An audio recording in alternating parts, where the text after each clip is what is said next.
형제들아, 내가 너희에게 나아가 하나님의 증거를 전할 때 말과 지혜의 아름다운 것으로 아니하였나니, 내가 너희 중에서 예수 그리스도와 그가 십자가에 못 박히신 것 외에는 아무것도 알지 아니하기로 작정하였습니다. 내가 너희 가운데 거할 때 약하고 두려워하고 심히 떨었노라. 내 말과 내 전도함이 설득력 있는 지혜의 말로 하지 아니하고 다만 성령의 나타나심과 능력으로 하여 너희 믿음이 사람의 지혜에 있지 아니하고 다만 하나님의 능력에 있게 하려 하였노라. 탁월한 사유의 시선이라고 하는 책인데, 그 책을 읽으면서 여러 가지 많은 인사이트도 얻고 또 생각도 하게 되고, 과연 복음 안에서 산다고 하는 의미가 무엇인가 라고 하는 것을 기억하게 되었습니다. 그가 이런 얘기를 합니다. 철학은 무엇을 배우는 것이 아니라 스스로 생각하는 것이다. 철학이라고 하는 철학과 교수시고 북경대학에서 아마 중국 철학도 공부하신 분이니까, 철학이라고 하는 것은 뭔가를 배워서 가는 것이 아니고 스스로 사유하고 생각하는 것이다. 그러면서 하는 말이 의미가 있어요. 남이 생각해 놓은 결과를 받아들이고 자기가 생각하지 않으면 결국 그의 가치와 그의 삶이 그가 생각한 것에 항상 종속된다라고 하는 아주 의미 있는 말을 남겨서 오래 좀 마음에 담고 있었습니다. 왜냐하면 그 예수를 믿고 구원을 받았다 그러고 복음이라고 하는 놀라운 하나님의 영광과 그 은혜를 맛보고 사는데, 그 복음의 의미가 무엇인지, 그분이 어떤 일을 하셨는지, 어떤 계획과 뜻을 이루기 위해서 이 땅에 오셔야만 됐는지, 그리고 과연 그것은 우리에게 무엇을 원하시는지에 대한 우리 진지한 이 고민이 오늘날 우리 교회 공동체 안에서 좀 사라져가는 것이 아닐까 하는 생각을 하게 됩니다. 이제 한 3년 동안 우리 코로나 팬데믹을 겪으면서 마치 한국교회가 정치권에서는 적폐의 대상으로 그렇게 바라보고 있고, 한 세기 만에 종교를 받아들여, 새로운 종교를 받아들여서 25% 이상이 그 종교를 바꾼 나라는 인류 역사에 우리나라밖에 없습니다. 세계 어느 민족이 없습니다. 이런 한 세기 말에 이렇게 엄청난 교회와 부흥과 성장을 이루었지만, 우리 사회가 갖고 있는 조국 교회에 대한 인식이라고 하는 것은 그저 타 종교 별다른 의미 없는 그런 종교와 똑같이 취급받고 있는 것이 오늘 우리의 현실이라고 하는 것이죠. 어떤 데이터를 보니까 우리 한국의 종교 가운데 가장 그 봉사사역을 많이 하는 데가 기독교더라고요. 46% 정도 한다 그럽니다. 이렇게 많이 섬기고 봉사하고 나누면서도 우리 사회 속에, 한국 사회 속에서 바라보는 이 교회의 시각은 너무나 인지도가 떨어지고 영적인 영향력을 끼치지 못하는 것이 오늘 우리의 현실, 교회의 현실이다 하는 것을 생각하면 우리가 다 아시지만 마음이 아프지 않을 수 없는 것이 오늘 우리의 현실입니다. 그 가운데 여러 가지 요인이 많겠지만 가장 중요한 게 우리 기독교인들이 예수님을 알고 십자가를 통해서 구원받고 하나님의 진리 계시의 의존적인 말씀을 갖고 있음에도 불구하고 그 말씀을 사유하거나 생각하지 아니하고 무비판적으로 받아들이고, 그러므로 말미암아서 우리의 신앙의 진리의 체계가 서 있지 않다고 하는 것을 저도 목회하면서 많이 경험하고 고민하는 문제가 저의 문제입니다. 저도 27년째 한교에서 목회하고 있는데 고민이 뭐냐면 과연 설교를 통해 사람이 변화될 수 있을까라고 하는 그 고민이 제 가장 많은 진지한 고민입니다. 오늘 그런 답변을 사도 바울이 고린도 교회 성도에게 편지를 하면서 우리에게 중요한 메시지를 주고 있다라고 생각하거든요. 우리가 아는 것처럼 여러분 바울은 사도가 되고 싶어 된 사람이 아니잖아요. 사도가 되기 위해서 준비하거나 노력한 것도 없고 기도한 것도 없는데 어느 날 하나님께서 일방적으로 다메섹에서 바울을 부르시고 그를 바꾸어서 이방인의 사도로 만드셔서 그 사건 이후에 일평생 복음을 위해 살았던 사람이 바로 사도 바울이지 않습니까?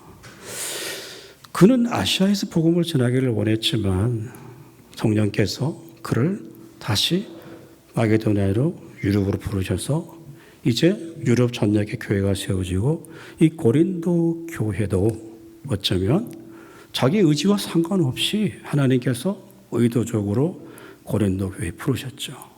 그리고 교회를 세웠어요. 그리고 이제 바울은 에베소에 와 있는데 그 교회가 수많은 문제점을 갖고 있다고 하는 것을 알고 진지하게 사도 바울이 편지를 쓰고 있는 것이 오늘 우리가 읽었던 성경이고 본문의 말씀입니다. 어쩌면 한국 교회가 담고 있는 모든 문제들을 고린도 교회가 담고 있다고 하는 것이거든요. 그래서 오늘 바울은 편지를 이렇게 합니다. 형제들아, 내가 너희에게 나가 하나님의 전거를 전할 때 말과 지혜 아름다운 것으로 하지 아니했다라고 말합니다. 물론 우리가 학자들은 말하기를 바울이 그렇게 말에 능숙하지 못했을 것이다 라고 그렇게 추측을 합니다만 어쨌든 말과 지혜의 아름다운 것으로 하지 아니했다. 왜냐하면 내가 너희 중에서 예수 그리스도와 그가 십자가에 못 박힌 것 외에는 아무것도 알지 아니하기로 작정했다라고 이렇게 말합니다. 왜 말솜씨 가지고 기술 가지고 테크닉 가지고 얼마든지 복음 선포할 수가 있는데 왜 자신의 말과 테크닉을 하지 아니했느냐? 너희 중에서 예수 그리스도와 그와 십자가에 못 박힌 것 외에는 아무것도 알지 아니하기로 작정했다고 말하죠. 그러면 쉽게 말해서 복음 때문에 다른 게 다 필요 없다고 하는 얘기가 아니에요. 예수님에는 아무것도 다 필요 없다고 하는 말이 아니고, 그죠? 사도 바울은 복음을 어떻게 깨닫고 어떻게 이해하고 있느냐고 하는 것이죠. 여러분이 너무 잘 알잖아요. 복음은 뭡니까? 나와 상관없이 하나님이 나를 찾아오셨고 창세전에 그리스도 안에서 나를 구원하기 위한 구원의 계획을 하나님이 갖고 계셔서 하나님의 때에 나를 예수 그리스도 앞으로 나오도록 부르셨다고 하는 것 아닙니까? 그 속에 담겨있는 가장 중요한 진리는 뭘까요? 내 의지와 상관없이, 내 능력과 상관없이, 내 실력과 상관없이 내가 하나님 앞에 죄인이라는 사실을 인정하도록 하나님께서 나를 부르셨다고 하는 것이죠. 그 하나님의 은혜와 긍휼에 붙들려서 바울은 지금까지 복음을 위해 섬기고 사역했는데 만약에 고린도 교회 성도들에게 있어서 십자가의 복음이 그 영광이 가려진다고 하는 것에 대해서 그는 두려워하고 떨고 있었다고 말하고 있습니다. 그래서 여러분 3절에 뭐라고 말합니까? 내가 너희 가운데 거할 때 약하고 두려워하고 심히 내가 떨었다. 왜 떨느냐? 자신이 전한 사도가 전한 십자가의 복음이 고린도교회 성도들이 왜곡해서 복음의 능력이 십자가의 능력이 왜곡될 것을 생각할 때마다 두렵고 떨림을 갖고 있었다는 표현이에요. 여러분 놀랍지 않습니까? 좀 더 세련되게 설교하고 설득력 있게 하고 지혜로운 말을 하고 그렇게 해서 한 사람을 부르려고 했던 것이 아니고 예수의 십자가의 복음의 능력이 나를 붙들고 있다고 하는 거예요. 그래서 이 은혜가 약화될까 봐, 내 기술이 너무 많아서, 내 설득력 이런 말이 너무 지혜로워서 복음의 능력이 약화될까 봐 바울은 늘 두려워하고 떨었다, 이렇게 표현하고 있죠. 그 이유가 뭘까요? 모든 믿는 자에게 주시는 구원의 하나님의 능력이 전파되는 게 자기에게 있지 않고 하나님께 있다라고 하는 것을 증거하고 선포하고 싶은 그런 간절한 열망이 사도 바울 속에 담겨 있는 거죠. 여러분, 이 말은 바꿔 말하면 바울은 바울은 위대한 사도니까 당연히 그렇게 하겠지라고 생각할 것이 아니라, 정말 예수의 십자가의 복음이 값싼 복음이 아니라 값비싼 대가를 지불하고 나를 구원하고 하나님 백성 만들었다고 한다면 그 크고 놀라운 은혜보다 더 큰 것이 우리 가운데 없다라고 하는 사실을 오늘 밝혀놓고 있는 거죠. 그렇다면 오늘 우리는 어쩌면 다 이 자리에 계신 우리 장모님들, 권사님들 모두 어쩌면 예수라고 하는 십자가의 복음 때문에 함께 붙들려 있는 줄로 믿을 수 있기를 주님의 이름으로 축원합니다. 독창은 혼자 하는 거잖아요. 솔로잖아, 그죠? 거기에 화음이 없습니다, 그죠? 저는 음악을 잘 모르지만, 우리가 합창할 때 솔로, 알토, 테너, 베이스 다 파트가 중요하죠. 근데 어떤 분은 그런 얘기를 하더라고요. 합창하는데 내 가운데 가장 중요한 게 베이스라고 그러더라고요. 다른 건 다 멜로디가 있지만 베이스는 단절음으로 하기 때문에 이 합창에서 베이스가 빠져버리면 정말 합창이 잘 안 된다는 거죠. 이 베이스가 받쳐줘야만이 솔로가 살아나고 테너가 살아나고 알토가 살아난다. 그래서 하모니를 이루게 된다는 그런 이야기를 하는 걸 제가 들었습니다. 그러므로 여러분, 복음이라고 하는 것이 결국 오늘 우리는 이 조국 교회를 바라보면서, 우리의 신앙을 바라보면서 이 복음이 예수가 우리를 위해서 죽으시고 우리를 구원한 하나님의 구원의 계획은요, 공적인 영역이에요.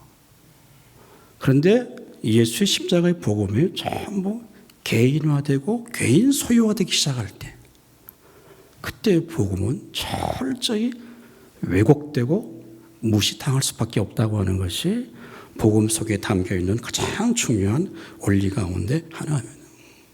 그래서 복음은 우리의 모든 삶의 주도권을 내가 갖고 있는 것이 아니라 하나님의 손에 넘겨드릴 수밖에 없다고 하는 거죠. 바울도 지금 이렇게 예수님 외에 바울만큼 위대한 사역을 한 사람이 누가 있겠습니까? 없습니다. 그럼에도 불구하고 그는 자신을 부르신 하나님의 영광과 복음의 영광이 왜곡되거나 가려질 것에 대해서 항상 두려워하고 있었다는 것은 뭐냐면, 그 십자가의 복음의 능력을 자신의 사역의 최고의 영적 권위로 두고 있었다는 사실을 우리에게 교훈하고 가르쳐주고 있는 말씀이 아니겠습니까? 그렇습니다. 오늘 CTS에서 수고하신 우리 지사장님, 부모장님, 우리 직원들, 저는 이렇게 생각합니다. 목사라고 하는 이 부르심의 소명이 이게 단순한 직이 아니라 업이 되지 않으면 그냥 자신의 생존을 위한 일일 수밖에 없다고 생각해요. 그러므로 우리 구원받은 모든 주님의 거룩한 백성들은 어떤 일을 하든지, 목사든지, 사업을 하든지, 장사를 하든지, 어떤 곳에 있든지 이것이 내가 직업으로 하는 것이 아니라 하나님이 내게 맡겨주신 업이다라는 생각을 할 때 그것이 하나님의 부르심이고 하나님의 소명이다. 여러분, 그럴 때 우리가 주님이 원하시고 기뻐하시는 거룩한 일을 행해나갈 수 있지 않겠습니까? 여러분, 오늘도 잠깐 우리 장로님들하고 극동방송, CTS, CBS 방송 많이 하겠지만 우리 사회에 굉장히 미디어를 통한 이 방송의 영향력이 굉장히 크지만 너무나 많은 단체들이 있다 보니까 참 지켜나가기가 쉽지 않고 힘든 시대 상황이 있습니다. 어쩌면 저는 우리 집사님이나 본부장님, 시사장님들이 어쩌면 이것도 목회보다 더 중요한 사명 가운데 하나다. 저는 개인적으로 그렇게 생각합니다. 방송을 통해서 한 사람이 주 앞에 돌아온다고 한다면 그건 주 앞에 영광되는 것이고 기뻐하는 것이고 원하는 것이 아니겠습니까? 오늘 우리가 정말 예수의 십자가의 복음을 통해서 구원받고 이 거룩한 일에 섬기는 우리 CTS 모든 직원들, 또 함께한 우리 권사님, 집사님들, 또 영광에서 후원하고 섬기는 우리 모든 하나님의 거룩한 백성들이 정말 이 예수님의 복음 때문에 그 끈에 우리가 묶여서 도망가지 못하고 주의 거룩한 일에 함께 쓰임받고 우리가 시간과 물질을 가지고 섬기면서 주의 나라와 주의 영광을 위해 섬기고 있다고 하는 것이 이 얼마나 놀라운 은혜고 축복인간 사실을 날마다 믿으면서 맡겨진 주님의 귀한 사명 더 충성되게 감당할 수 있기를 주님의 이름으로 축원합니다.